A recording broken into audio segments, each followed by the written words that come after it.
고린도전서 3장 1절부터 3절까지 같이 읽습니다. 형제들아, 내가 신령한 자들을 대함과 같이 너희에게 말할 수 없어서 육신에 속한 자 곧 그리스도 안에서 어린아이들을 대함과 같이 하노라.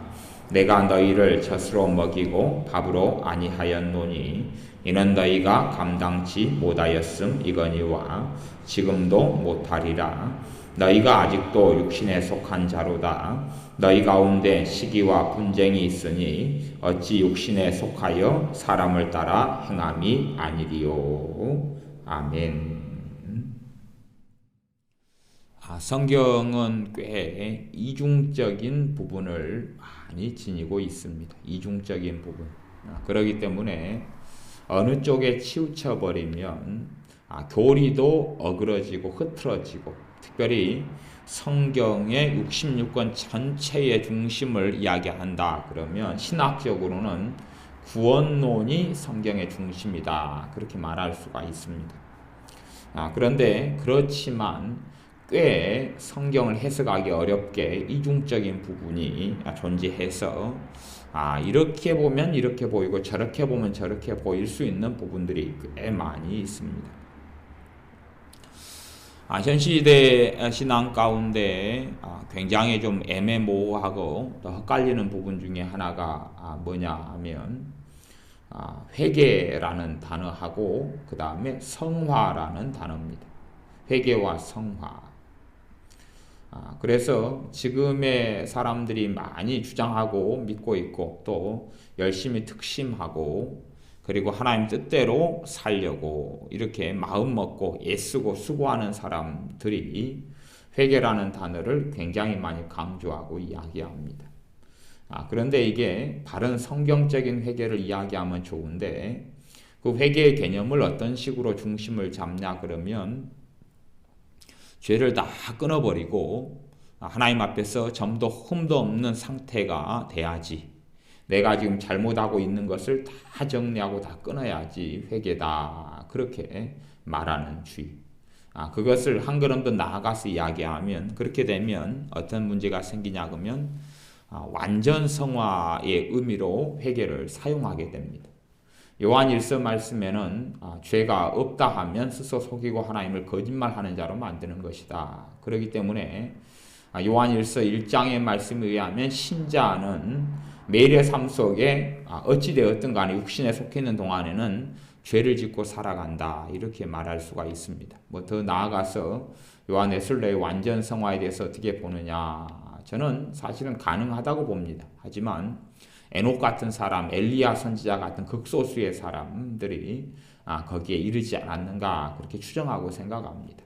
일상적인 신자들의 삶 속에는 죄가 있습니다. 죄가 있고 그 죄들이 이제 점점 주님을 닮아가면서 적어져가고 사라져가면 그 사람이 성화되어져 가는 사람이고, 그래서 예수님을 영접하는 것은 성화의 출발점입니다. 성화의 출발점.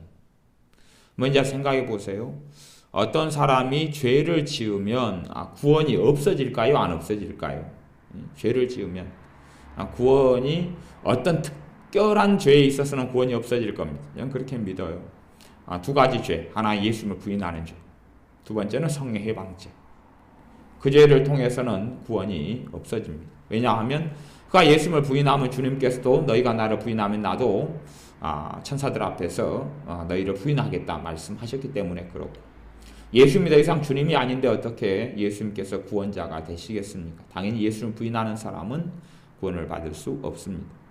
예수님을 부인하는 경우도 두 가지 경우죠. 하나는 실제적으로 입으로 부인하는 경우, 또 하나는 행위로 부인하는 경우, 이렇게 두 가지 경우를 성경에서 이야기합니다. 그러면 이제 무엇이 사실은 문제가 많이 되느냐 그러면 예수님을 영접하고 믿는다 이럴 때, 그래서 예수님 영접하고 믿으면 구원을 받죠. 구원을 받는데 그 상태를 가리켜서 많은 사람들은 죄를 다 끊어버려야 구원받는다 이렇게 이제 가리키는 주의가 요즘에 굉장히 많은 대세를 이루고 있습니다. 그 사람의 삶 속에 죄, 고질적이고 문제가 되는 죄가 끊어져야지 구원받는다. 그런 것이 대세가 됩니다. 그래서 회개를 가르칠 때 회개하고 주 예수를 믿으라 그렇게 이제 말씀을 전하고 가르칠 때도 그 사람이 죄가 다 끊어져야지 회개한 거다 그렇게 가르칩니다. 이게 죄가 다 끊어져야 한다 그 말 자체가 뭐냐고 완전 성화돼야 된다 그 말이에요.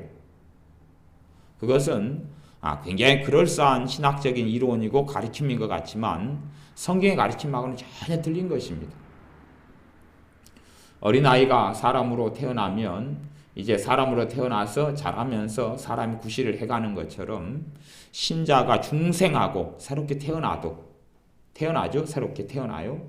태어난다 해서 아주 성령 충만하고 성숙한 성화된 그리스도인이 바로 되는 건 아닙니다. 그렇기 때문에 어떤 그리스도인은 세상 사람하고 별로 차이가 없는 경우도 많이 있어요. 보기에 세상 사람하고 많은 차이가 없는 사람들도 있어요. 그 중에서 어떤 그리스도인이라고 하는데 세상 사람과 차이가 전혀 없는 같이 욕하고 같이 싸우고 같이 다투고 미워하고 증오하고 그렇게 살아가는 신자, 그렇게 살아가는 교회 다니고 있는 사람이다. 그럴 때에 세상 사람하고 차이가 거의 없는데 저 사람들 그러면서도 예배드리고 기도하고 그런데 저 사람들이 과연 신자냐 진짜 하나님 보시기에 신자냐 불신자냐 그럴 때에 이 회개의 개념과 완전 성화의 개념을 거의 유사하게 같이 가지고 다니는 사람, 회개의 개념과 성화의 개념을 거의 유사하게 같이 가지고 다니는 사람은 그 사람을 가리켜, 그런 사람들 가리켜 100% 그리스도인이 아니다 그럽니다.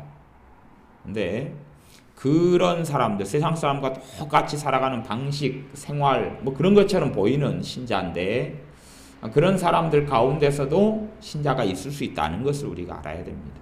구원받은 신자가 있을 수 있다. 참 이상한 이야기 같지만 무슨 말이냐 그러면 어린아이가 사람으로 태어나도 사람인 건 마찬가지인데 일정한 시간이 지나고 배우고 깨닫고 알기 전까지는 사람이긴 한데 사람의 본성을 가지고 있긴 한데 동물하고 많은 차이가 없습니다.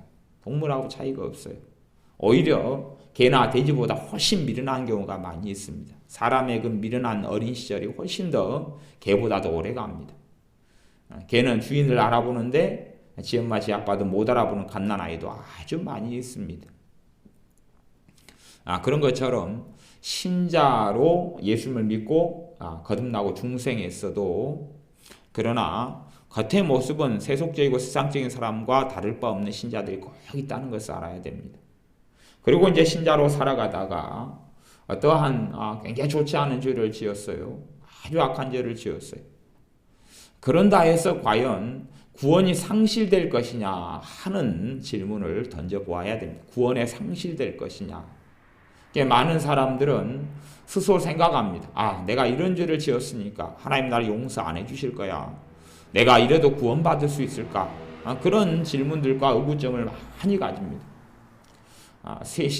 세월이 흘러가면 흘러갈수록 전 세계 교회나 신자들은 타락해져 가고 믿음이 약해져 가고 성령의 충만도 점점 사라져 가고 없어져 가고 그리고 은혜도 사라져 가고 그러기 때문에 신자가 세상의 소금과 빛으로 살아가지 못하는 시대에 직면했습니다.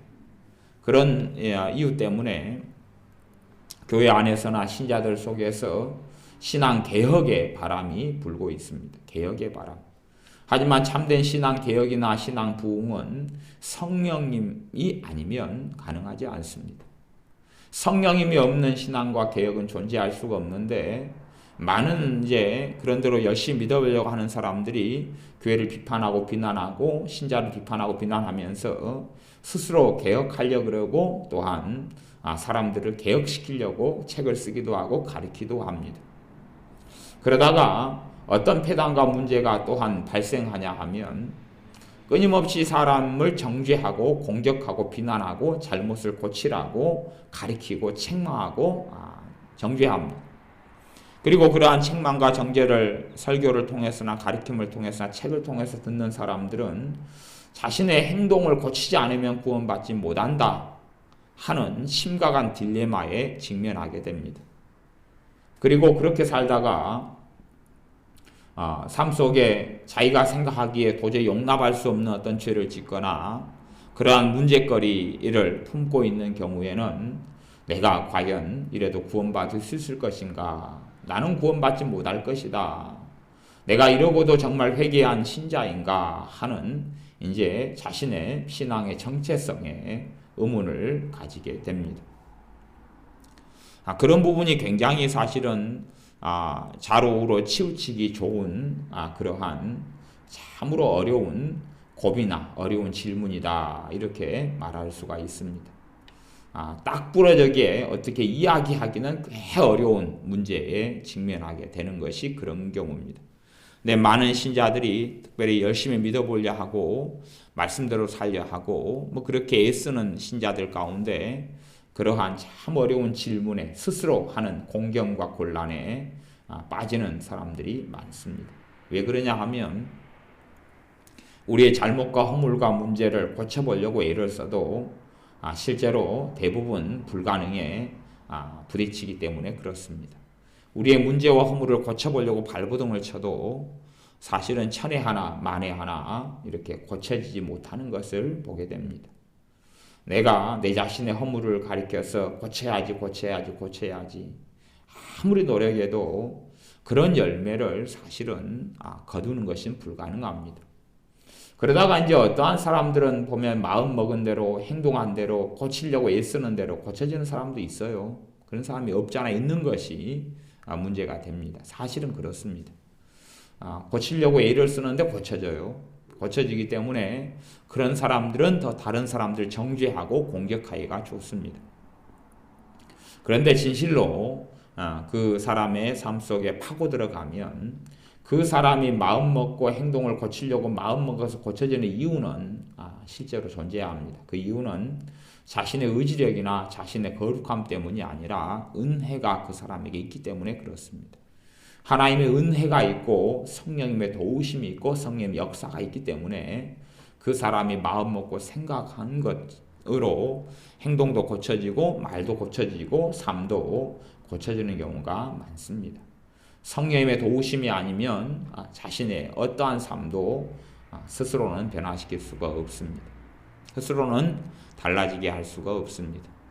그렇기 때문에 가장 크게 느끼는 딜레마가 내 삶을 변화시켜야 할 터인데 변화되지 않는 그런 절대 절망에 사람들은 쉽게 사로잡히게 됩니다. 내 자신의 문제와 허물을 고쳐야 되겠는데 고쳐지지 않는다 하는 것입니다. 달라지지 않는다 하는 것입니다.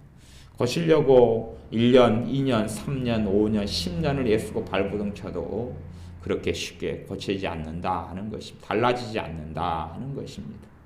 그것 때문에 이제 더 자신의 허물과 문제를 고치기만 하면 구원받을 것처럼 거꾸로 고치지 못하면 구원받지 못할 것처럼 생각하고 느낄 수밖에 없는 것이 이런 사람들의 현실인 것 같습니다. 행위에 더 치중하고 바르게 사는 것에 더 치중하고 하나님 말씀대로 사는 것에 극단적으로 치우치고 하나님 뜻대로 사는 것은 너무나 중요한데 그걸 넘어서서 뜻대로 살아가는데 하나님의 도우심, 성령님의 도우심을 의탁해서 뜻대로 살아가는 것이 아니라 자신의 애씀과 수고와 노력을 통해 죄를 끊고 하나님 뜻대로 살아가려는 발버둥은 실제로는 그럴듯하게 해결책이 보이는 것처럼 느껴지나 시간이 흘러가면서 그것이 사실은 전혀 해결책도 아니고 답도 없고 가면 갈수록 더 산 넘어 산, 첩첩산중이 되는 것을 체험할 수밖에 없는 현실에 직면합니다. 그러면서 이제 그러한 신자들은 느낍니다. 내가 죄를 이기지 못했는데 내 삶 속에 굉장히 많은 허물이 있고 문제가 있는데 죄가 많은데 과연 내가 구원받을 수 있을 것이냐, 내가 진짜 참된 회개를 한 사람이냐 그렇게 느끼게 되고 절망하고 탄식하게 됩니다. 실제로는 또한 두 번째 더 심각한 문제도 존재합니다. 어떤 문제냐 하면 신자들 가운데 무수히 많은 사람들, 사실은 대다수의 사람들이다 이렇게 말할 수밖에 없는데 무수히 많은 사람들이 마귀에게 짓눌려 살아갑니다. 마귀의 공격 속에 마귀에게 짓눌러서 살아가고 마귀의 집중 포화 속에 어찌할 바를 모르고 살아갑니다. 마귀의 끊임없는 공격 가운데 마음이 초토화되고 삶이 초토화되고 마음이 감정이 정서가 메마르고 비극적인 삶을 살아가는 신자들이 많이 있습니다.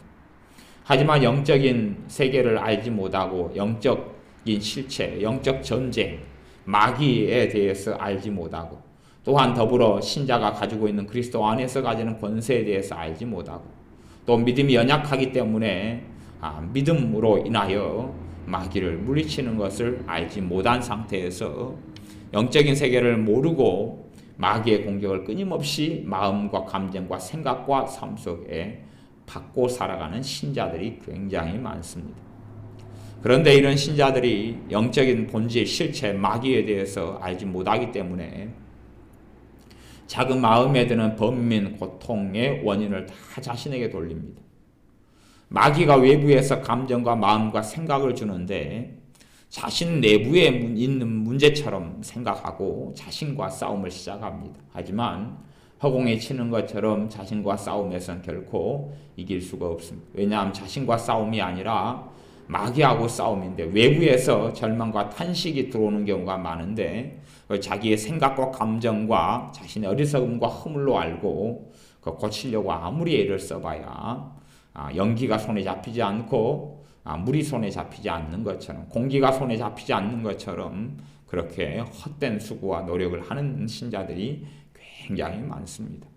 그렇기 때문에 주님께서 주님이 오셔서 주의 성령이 내게 기름을 부으셨는데 이것은 갇힌 자를 자유케 하고 눌린 자를 해방시키려 하십니다. 라고 말씀하셨습니다. 우리 주님으로 인하여 마귀로부터 사람들이 자유케 될 수 있습니다. 하지만 예수를 믿는다 해서 자동적으로 마귀로부터 자유케 되거나 해방되는 것은 결코 아닙니다. 신자로서 살아가지만 마귀의 눌림 속에 오랫동안 살아왔던 가정 출신들, 우상 숭배를 많이 했던 사람들, 또한 이단에 있었거나 다른 불교나 이슬람교나 이런 천주교의 많은 우상 숭배 속에 살다가 하나님께 돌아온 사람들, 하지만 마귀는 그 사람들을 쉽게 놓아주지 않습니다. 그렇기 때문에 그들의 삶 속엔 많은 죄의 얽매임과 사슬과 고통이 존재하고 있습니다. 그런 가운데 어떻게 벗어날 수 있을 것인가 하는 고통과 아픔을 끊임없이 느끼고 살아갑니다. 이것은 그렇게 설명할 수도 있을 것 같습니다. 어떤 중독증에 비유해서 설명하면 좀 더 이해하기가 쉽지 않을까 싶습니다. 알코올 중독자가 있습니다. 이 사람이 예수를 영접하고 믿습니다. 영접하고 믿었습니다. 알코올 중독자가. 알코올 중독자 예수를 영접하고 믿었는데 알코올 중독이 해결되느냐 하는 것입니다. 알코올 중독은 해결되지 않습니다. 알코올 중독자 예수를 영접하고 믿어도 알코올 중독은 해결되지 않습니다. 해결되는 예외적인 경우는 있습니다. 여러 가지 원인, 여러 가지 이유 때문에 해결되는 경우가 생겨나긴 합니다만은 그런 경우는 천에 하나 만에 하나 있고 알코올 중독자가 예수님을 영접해도 그 사람이 알코올 중독 자체가 해결되지 않기 때문에 술 취하는 자는 하나님 나라에 들어오지 못하리라 말씀했고 술 취하지 말라 이는 방탕한 것이 오직 성령 충만을 받으라 그렇게 성경에 말씀했는데 알코올 중독자 예수님을 영접해도 술이 끊어지지 않습니다. 끊어지지 않고 그 술이 계속하여 세상으로 끌고 갑니다. 술이 사람을 마시는 그런 단계가 알코올 중독의 단계입니다. 예수님 영접했지만 술이 그 사람에게서 끊어지지 않습니다. 과연 저 사람이 예수님 영접했는데 알코올 중독을 끊지 못하는데 사실 중독까지 가면 자신의 힘으로는 그렇게 끊어지지 못합니다. 알코올 중독자 1000명이 예수님을 영접하고 그리고 알코올 중독을 술을 끊으려고 발부둥 쳐도 잘해야 1000에 한둘이 정도가 끊어지는 것이지 나머지는 가능하지 않습니다. 그럼 과연 그런 알코올 중독자 예수님 영접했는데 저 사람들은 다 지옥 간다고 말할 수 있을 것이냐? 하나님 말씀에는 술 마시지 말라, 술 취하지 말라, 방탕한 것이다. 또한 그러한 술 취하는 자들이 하나님 나라에 들어오지 못한다. 그렇게 말씀했는데 과연 저 사람들이 구원받을 수 있을 것이냐? 또 중독을 좀 심리적인 면까지 발전시켜서 물론 이제 약물 중독 같은 경우도 그랬습니다. 마약 중독 같은 경우도 예수님을 영접하고 믿어도 마약이 해결되지 않습니다. 심리적인 것까지 연결하자면 근심을 끊임없이 많이 항상 하는 사람을 근심 중독자다 이렇게 말할 수 있고, 성기를 항상 혈기를 내고 분노를 많이 내는 사람을 분노 중독자다 이렇게 말할 수 있습니다. 그런 사람이 예수를 영접하고 믿습니다.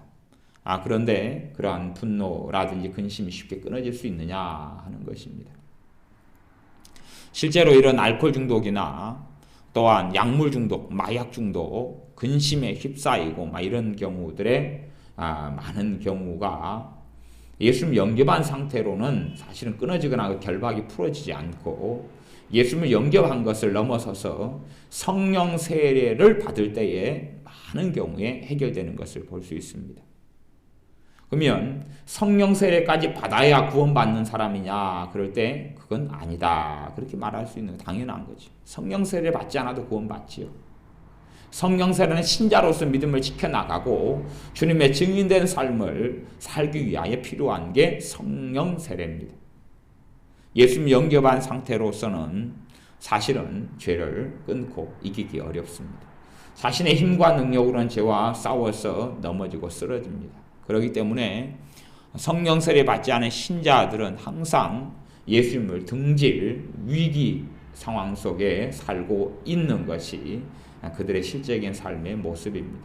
성령 세례를 받지 않은 사람들, 그런 신자들은 항상 연약한 믿음 가운데 있기 때문에 언제든지 예수님을 부인하고 환경과 문제와 절망과 탄식과 어려움이 오면 주님을 떠나기가 쉬운 사람들입니다.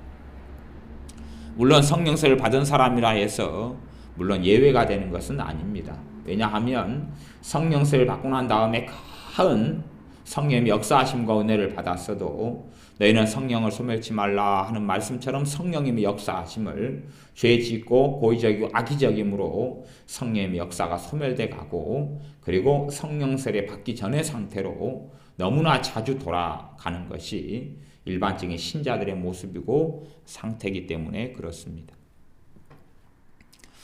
우리는 예수님의 제자들이 예수님을 부인했던 사건을 알고 있습니다. 가룟 유다 같은 경우야 이제 더 이상 기회가 없어서 그 사람은 목매어 죽었고, 그리고 하나님의 심판을 받아 영혼의 멸망 속에 들어갔지만, 나머지 11명의 제자들도 동일하게 예수님을 부인했습니다.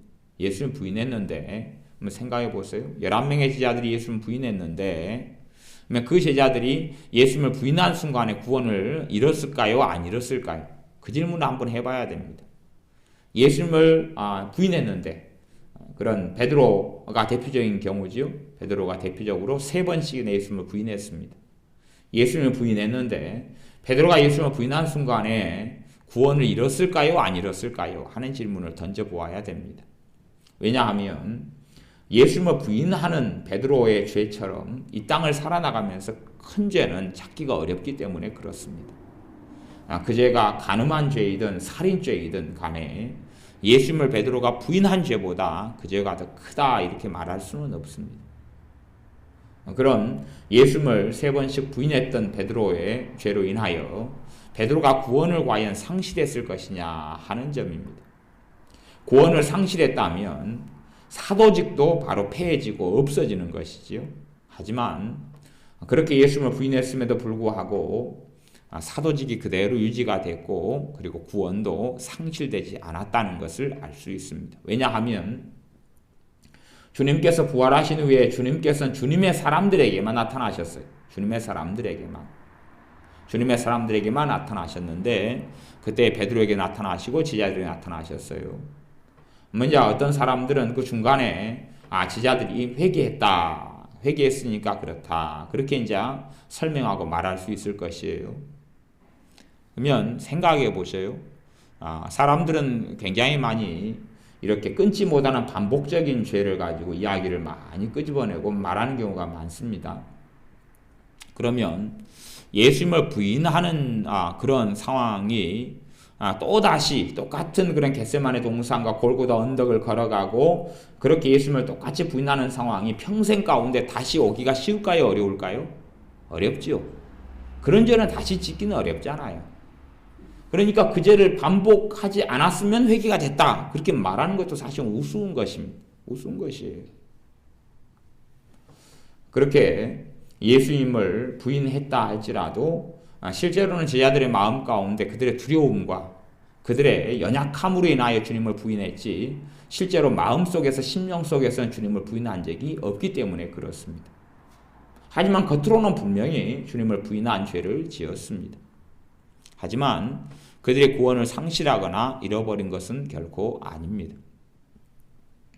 그런 것처럼 이제 예수님을 이제 믿은 신자 가운데 세상 사람과 비슷하게 보이는 신자들의 유형이 있는데 그것이 고린도전서 3장에 있는 것입니다. 3장 1절에 형제들아 내가 신령한 자들을 대함과 같이 너희에게 말할 수 없어서 육신에 속한 자 곧 그리스도 안에서 어린아이들을 대함과 같이 하노라. 그리스도 안에서 누가 있다는 이야기입니까? 어린아이가 있다. 그럽니다. 어린아이. 어린아이의 특징은 우리가 알고 있습니다. 어린아이 특징은 가장 기본적으로는 이 3장 3절에 보면 너희가 아직도 육신에 속한 자로다. 너희 가운데 시기와 분쟁이 있으니 어찌 육신에 속하여 사람을 따라 행함이 아니리요. 시기와 분쟁. 어린아이의 특징은 욕심, 탐욕, 이기심.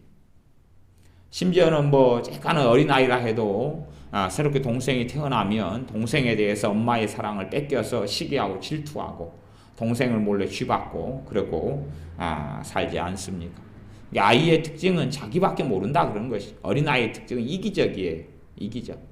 얘가 좀 커나간다 그러면 이기심을 하나씩 버려나가는 것이. 그럼 얘가 좀 철이 들고 커간다 그렇게 말할 수 있고 자기 몸뚱아리밖에 전혀 모르고 자기 먹을 거밖에 모르고 자기 편함밖에 모르면 어린아이인 것이. 몸은 크고 머리는 커도 어린아이인 것이. 나이는 먹어도 어린아이인 것이에요. 그런 것처럼 예수를 믿는 신자 가운데 어린아이 신자는 세상 사람과 똑같이 심지어는 사람으로 태어났지만 짐승과 똑같이 행하는 것처럼 그렇게 모습이 당연히 보일 수밖에 없다는 것을 생각해야 됩니다. 그런 어린아이 신자에 있어서 시기가 있고 질투가 있고 다툼이 있고 미움이 있고 원망이 있고 한이 있고 심지어는 용서 못함의 문제까지 발생하고 생겨나는데 그런다 해서 그 사람에게 당신은 신자가 아니고 구원받지 못했다 그렇게 말한다면 얼마나 이상한 일이 되겠습니까? 그러니까 우리가 어떤 죄를 지었을 때 저 사람이 구원을 상실하느냐 이르냐 잃지 않느냐 그런 질문을 마귀는 스스로 던지기를 좋아하고 심지어는 다른 사람에게 그 질문을 던져보라고 유혹을 많이 합니다. 하지만 그 질문을 던지는 자체가 월권이라는 것을 알아야 됩니다. 하나님의 영역을 침범해 들어가는 마귀는 하나님의 영역을 침범해 들어가는 죄를 짓도록 유도하고 그런 재판관의 자리에 앉아서 그런 식으로 사람을 재단하고 판단하기를 좋아합니다만은 그것은 사람이 사실은 던질 질문이 아니게 됩니다. 어떤 사람이 지옥에 갔더니 지옥에는 사람을 용서하지 못한 사람이 지옥에 들어와 있었다. 그렇게 말하면서 간증하는 것을 보았습니다. 물론 거기에 타당성이 있고 일리가 있습니다. 왜냐하면 당연히 주님께서는 사람의 과실을 용서하지 않는 사람을 하나님 아버지께서 용서하지 않는다고 산상수훈에서 정확하게 말씀하셨기 때문에 그렇습니다. 그러나 그럼에도 불구하고 사람을 한 명이라도 용서하지 못하는 사람은 구원을 상실하고 잃고 천국에 못 들어가느냐? 아니면 어떠한 신자가 미움을 품고 있는데 그 사람은 구원을 상실했느냐? 그렇게 묻는다면 그 자체가 굉장히 어리석은 질문이 될 것입니다. 제가 지난번에 서울에 집회 때 어떤 사람들 용서하지 못하는 어떤 권사님을 만났지요. 그래서 그 권사님은 절대 용서하지 못하겠다고 이렇게 이빨을 뜩뜩뜩 가는데 제가 그렇게 이야기했습니다. 권사님이 그 사람을 용서하지 않으면 권사님은 구원받지 못합니다. 권사님께서 그 사람을 용서하지 않으면 하나님의 용서도 받을 수 없습니다. 그렇게 성경대로 정확히 가르쳤습니다. 그리고 감사하게 그 권사님이 받아들이셔서 용서의 과정 속에 들어가셨고 용서하기로 결단을 내렸습니다. 그렇게 좋게 결론이 내려졌습니다. 대신 제가 권사님 안에는 미움이 있기 때문에 권사님은 지금 지옥 갑니다. 그렇게 말한다면 월권이 되는 것이 월권이 돼. 그까지는 제가 말할 수 있는 성질이 아니에요. 권사님이 지금 봐보세요. 지금 용서하지 못하고 내가 미움을 품고 있어요. 그러니까 그때 구원을 상실해 버린다. 그건 말이 되겠어요? 안 되겠어요? 그는 그렇게는 우리가 질문을 던지면 안 돼요. 그렇게는 생각하면 안 돼요. 그건 우리의 몫이 아니에요. 그리고 사실은 지금 내가 어떤 사람들의 미움을 품고 있으니까 지금 죽으면 이제 지옥.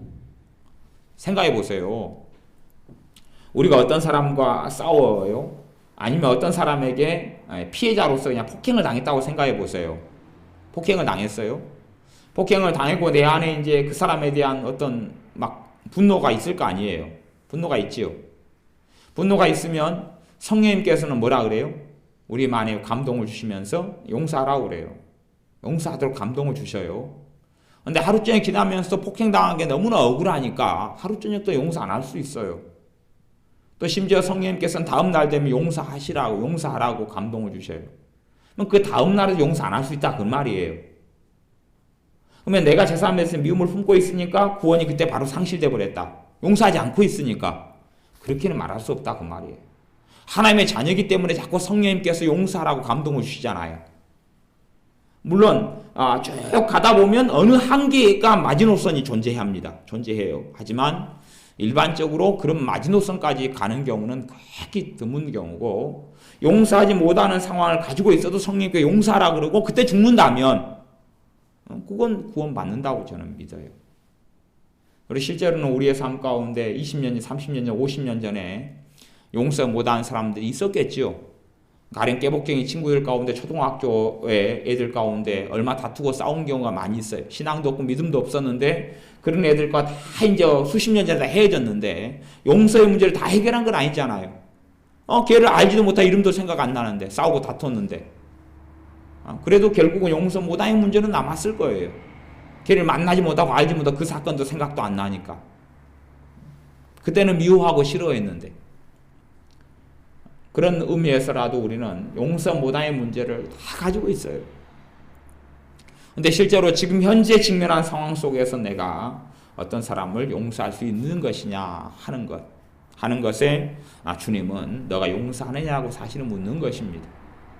너가 참으로 계속하여서 하나님의 말씀 불순종하고 용서하지 못하는 길을 계속하여 걸어가기로 결단하고 선택하고 그렇게 살아간다면 너가 구원받을 수 있겠느냐? 나는 너를 용서하지 않겠다라고 하나님께서 말씀하시고 주님께서도 말씀하시는 것이에요. 그래서 우리가 지금 현재 미움과 원한을 품고 있다 해서 내가 그런 아픔과 문제, 상처로 얼룩져서 내가 어떤 사람을 용서하지 못하고 있다 해서 당신 지금 구원을 상실했다. 지금은 이제 그리스도인이 아니다, 신자가 아니다 이렇게 말할 수 없다 그런 말이에요. 영적인 어린아이는 사실은 용서의 문제를 통과하기는 굉장히 어렵습니다. 영적으로 성숙한 사람은 원한을 지고 상처를 받아도 쉽게 용서합니다. 성숙한 사람은. 그러죠? 성숙한 사람 용서하는데 심지어는 5분도 안 걸릴 수도 있습니다. 어떤 피해를 당하고 가해를 당했는데 스데반 집사님처럼 돌로 쳐 죽이는 사람들을 용서한다고 저들의 죄를 용서해달라고 우리 주님도 그러셨고 저들이 하는 것을 알지 못한다고 그렇게 기도했던 스데반 집사님이나 우리 주님처럼 스데반 집사님처럼 그렇게 성숙한 믿음에 이른 사람도 있을 것입니다. 선양원 목사님처럼 자기 자식 둘이를 죽인 사람을 양자로 받아들이는 그러한 성숙한 신앙도 있을 것입니다. 하지만 어린아이 신자는 사실은 그거 어렵습니다. 어린아이 신자는 용서의 과정과 길을 걷는데 심지어 몇 년이 걸릴 수도 있습니다. 저도 몇 년이 걸린 사람도 알고 있고 또 심지어는 10년 이상 용서하지 못하는 문제를 끌어안고 살아왔던 사람들도 알고 있습니다. 하지만 제가 그들을 향해서 당신은 불신자다 이렇게 말하지는 못합니다. 당신은 구원받지 못했다, 구원을 상실했다, 신자가 아니다 그렇게 말할 수 없다 하는 이야기입니다. 어떤 분은 10년 동안 용서하지 못하는 문제를 끌고 왔는데 만났을 때 성령님께서 이제는 더 이상 시간이 없다. 빨리 용서하지 않으면 이제는 더 이상 기회가 없다. 라고 권면하게 하시는 경우도 있었습니다. 그렇게 해서 왜냐하면 왜 더 이상 기회가 없다 그렇게 말씀하시냐 그러면 10년 동안 용서하지 못하는 문제를 품고 왔는데도 하나님 보시기에는 그래도 누구단 이야기? 신자니까 이제 최후 통첩을 하시는 거란 이야기입니다. 그래서 우리가 어떤 죄로 인하여, 어떤 단순한 죄로 인하여 내 구원이 상실됐다, 아니면 구원받지 못한다, 그런 문제로, 그런 질문으로 던지고 간다면 우리는 쉽게 행위구원론자로 전락하기가 굉장히 쉽습니다. 무슨 말이냐 그러면 구원에 있어서 내 행위를 의지하는 사람이 된다, 그런 말이에요. 또한 회개의 개념을 성화의 개념으로 같이 연결되는 것은 당연한 이야기지만 회개 이퀄 성화다, 죄를 끊는 것은 성화예요. 또 실제로는 성화라는 것은요, 성화와 완전 성화가 있어요. 성화와 완전 성화, 이 두 개가 다릅니다. 봐보세요. 근심을 회개를 했어요. 우리가 하나님, 내가 근심을 또 했습니다. 하나님 신뢰하지 못하고 의지하지 못한 걸 회개합니다, 그랬어요. 그러면 성화와 완전 성화는 뭐냐 그러면 차이를 설명하면, 성화는 완전 성화부터 이야기할게요. 완전 성화는 근심을 내가 회개했습니다 그래가지고 이 사람이 앞으로 50년 더 살아요. 50년 동안 근심을 해요, 안 해요? 안 해요. 그게 완전 성화예요. 근심 죄에 있어서는 완전 성화해버린 거예요. 한번 회개한다면 50년 동안 근심을 안 해요. 죽을 때까지, 주님 만날 때까지. 그리고 성화는 뭐냐 그러면 하루에도 그냥 수백 번씩 근심을 했어요. 그런데 이제 회개하면서 수백 번에서 이제 100번으로 줄여간 거예요. 그리고 수십 번으로 근심을 줄이고 간 거예요. 그리고 다시 또 회개했어요. 회개해 나가면서 이제 내년에는 1년이 지나니까 근심을 이제 더 줄여 나간 거예요.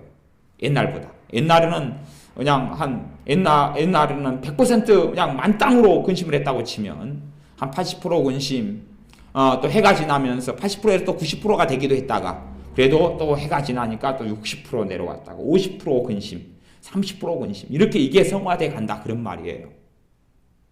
분노요. 내가 지금 분노했어요. 그 다음에 죽을 때까지 분노를 끊어버렸어요. 그러면 이제 분노 쪽에는 완전 성화지요. 근데 분노가 빈번하게 막 분노하고 막 원망하고 탓하고 하다가 주님 앞에 회개하면서 자신의 죄를, 자신의 부족함을 깨닫고 난 다음에 분노가 점점점 줄어들어 가요. 이런 사람을 성화되어 간다, 그러는 것이에요. 이게 사람들은 회개의 개념에서 회개의 개념에 성화의 개념을 도입하는 건 좋은데, 그건 당연한 것인데, 회개의 개념에서 뭘 도입해버리냐 그러면 완전 성화를 도입해버려요. 그런 부분에서 문제가 생기는 경우가 굉장히 많아요. 그러니까 스스로 자신의 삶에 뭘 요구하냐 그러면 완전 성화를 요구해요. 다시 이야기하면 아이가 태어나서 그냥 30살, 40살에 살아가는 성숙함을 보여야 된다라고 자신에게 스스로 무거운 짐을 짊어지는 것 같아요. 무거운 짐을 짊어지는 거예요. 그리고 좀 신앙이 성장한 사람들은 자기도 우여곡절을 많이 거치면서 신앙이 성장했잖아요. 그러니까 주일날 한번 예배 나오기 힘든 신앙이었다가, 그리고 이제 신앙생활 1년하고 2년 하면서 수요일 밤도 나오고, 그리고 또 기도 생활도 시작하고, 또 신앙생활 한 3년하고 5년 하면서 성경도 읽기 시작하고, 그러지요. 그러지 내가 예수님을 딱 믿었더니 바로 그냥 성경도 통독하기 시작하고, 성경 암송도 시작하고, 성경 공부도 나오고, 주일 난도 참석하고, 오후도 참석하고, 11조도 내고, 금요일 철야 예배도 나오고, 기도 생활도 하루에 2시간, 3시간씩 하고, 그런 신자가 있어요, 없어요? 없어요. 자기도 그러한 우여곡절을 통해서 어쨌든 주일 낮 예배도 빠져먹었다가 참석했다가 왔다 갔다 하다가 어느 계기를 통해서 다시금 정신을 차리고 또 좀 더 믿음이 더 좋아지고, 그런 과정을 자기도 거쳤는데 자기가 개구리 올챙이 시절 생각하지 못한다고 그 우여곡절 과정을 통해 자기 믿음도 자라왔다는 걸 알지 못하면서 다른 사람의 그 잣대를 제시하는 사람이 굉장히 많이 있어요.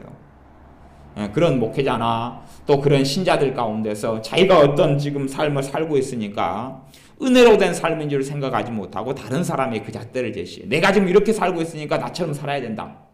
아니면 자기하고 비교해서 자기처럼 살지 못하는 사람에게 너는 가짜다, 네 회개하지 않은 자다, 그렇게 말하는 경우가 굉장히 많다, 그런 말이에요.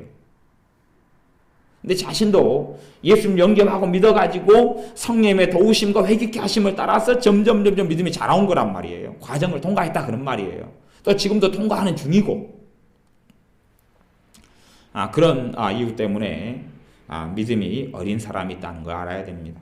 고린도전서 3장 2절에 내가 너희를 젖으로 먹이고 밥으로 아니하였노니 이는 너희가 감당치 못하였음이거니와 지금도 못하리라. 젖먹이 그리스도인 신자들, 고린도 교회가 많이 있었습니다. 젖먹이 신자들, 밥을 못 먹는, 밥도 못 먹고 젖밖에 못 먹는데 무슨 일을 얼마나 하겠습니까? 우리가 젖만 먹는 젖먹이 데려다가 일 시키려고 하면 일 아무것도 못하지. 똥만 싸대고 울어대기만 할 겁니다. 젖먹이 신자는 아무것도 못합니다. 기능도 못합니다. 단지 보호받고 돌봄받는 것 말고는 못하는 신자가 젖먹이 신자입니다. 신자들을 믿는 사람 가운데 이런 사람들이 꼭 있다는 거 알아야 됩니다. 또한 어떤 신자들은 그런 과정 속에 시간을 더 길게 보내는 사람도 있고 짧게 보는 사람도 있습니다. 그런 사람을 가리켜서 불신자다, 구원받지 못한다 이렇게 말하면 안 된다 그런 이야기입니다. 많은 사람이 젖먹이 상태를 벗어나지 못하는 경우도 많이 있어요. 그러면서 더 못 벗어나게 되는 문제 중 심각한 문제 중에 하나가 내가 내 삶 속에 허물과 문제가 많기 때문에 나는 신자도 아니다. 그러면서 구원의 확신을 잃어버리고 주님께서 과연 나의 주님이 되어주실까? 나를 용서하실까? 라는 기본적인 예수님의 십자가에 대한 믿음까지 잃어버려서 정처 없이 방황하는 경우가 많아요. 어린아이는 어찌됐든 늦든 빠르든 간에 시간이 흐르면 자랍니다. 하지만 구원의 정체성도 잃어버리고 신자의 정체성도 잃어버리고 구원의 확신도 잃어버리고 헤매는 사람은 시간이 흘러도 자라지 않습니다. 왜냐하면 양식도 먹지 못하고 십자가에서 나오는 그 은혜와 감사와 감격도 받지를 못하고 아니 양식을 받지 못하고 물을 먹지 못하고 그런데 어떻게 생명을 유지할 수 있겠느냐 그런 것입니다. 그래서 우리가 회개와 성화의 개념은 연결시키는 것이 맞긴 하지만 그러나 항상 회개가 과정이라는 것을 생각해야 됩니다. 회개가 과정이다 하는 것을 기억해야 됩니다.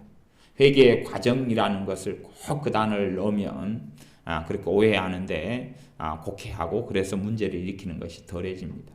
용서 같은 경우도 사실은 과정이죠. 용서도 과정.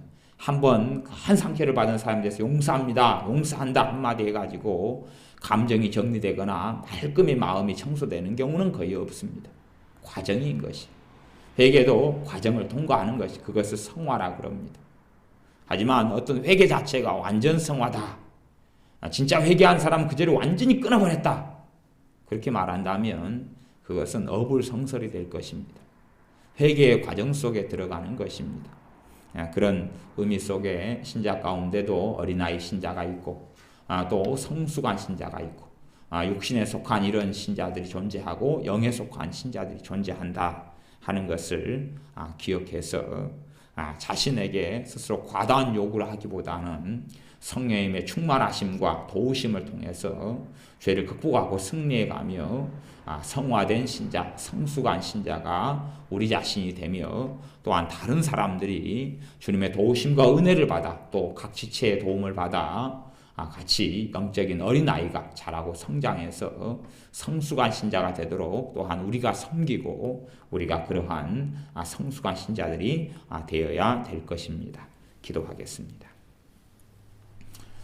아버지 하나님, 많은 오해와 곡해가 있는 것 중에 회개와 성화, 회개와 완전 성화를 구분하지 못하고 있는 문제, 또한 조금의 죄와 아니면 스스로 생각하기에 심각한 죄를 지었다고 여겨져서 나를 과연 주님께서 용서해 주실 것이냐, 이래도 내가 구원받은 신자이냐라고 자책하고 절망하고 탄식하며 마귀의 정죄를 받아들여서 그리스도인의 정체성까지 잃어버리고 구원의 확신도 잃어버리고 헤매는 어리석은 사람들이 얼마나 많이 있는지요.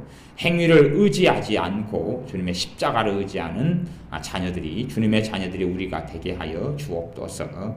또한 우리가 회개의 과정 속에서 성령님의 도우심을 받고 주님을 전적으로 의탁하여, 성령님을 전적으로 의탁하여 성령님의 능력과 권능으로 죄를 이기고 승리하며 하나님의 뜻을 준행하고 행해서 주님을 영화롭게 하는 성숙한 그리스도인 신자들이 되게 하여 주옵소서. 예수님의 이름으로 기도하옵나이다. 아멘. 기도하겠습니다.